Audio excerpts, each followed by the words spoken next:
Ito na nga ang mga dapat nating aabangan ngayong Lunes sa APJ's Batang Quiapo. Magkakaroon na nga ba ng bagong kakampi itong si Ramon? Matapos nga itong bisitahin at pinuntahan nga ito. At dito na nga nakita na sari-saring magagandang armas at naroon nga ang kanyang hinahanap. Sinubukan nga nitong kausapin na kailangan siya umanong tulungan.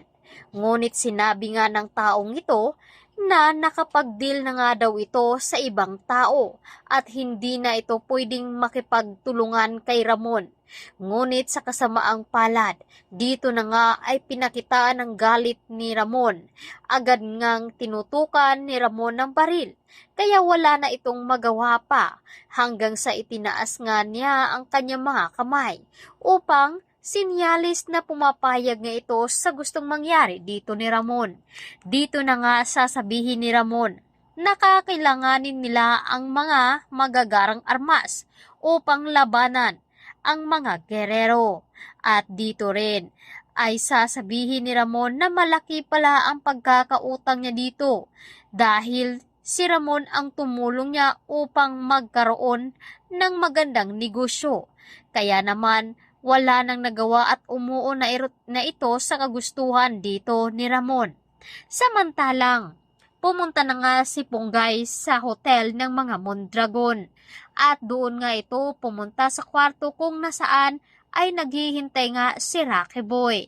Walang kamalay-malay itong si Punggay na pinaghahandaan na nga ito ni Rocky Boy at inutusan naman ng kasama ni Rocky Boy ito na kailangang patayin lahat ng CCTV footage upang walang makuhang ebidensya.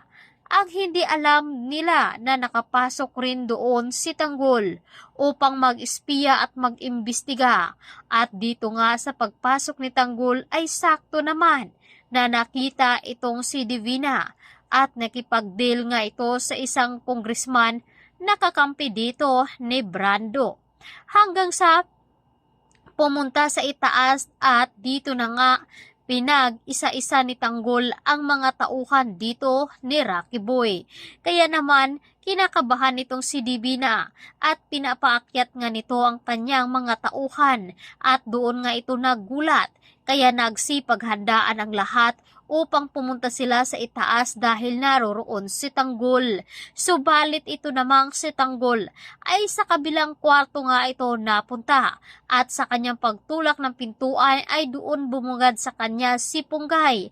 Kaya agad na nilabanan dito ni Tanggol dahil alam niya nakasama nga itong si Rocky Boy ni Divina. Kaya matutuklasan dito ni Tanggol na anak pala ni Divina itong si Rocky Boy.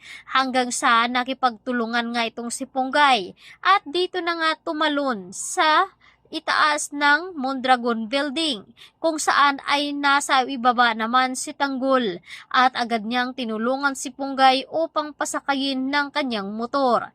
Kaya ito na ba ang simula na magkakampihan ang dalawa? Kaya abangan na lang natin ngayong Lunes dito sa APJ's Batang Quiapo.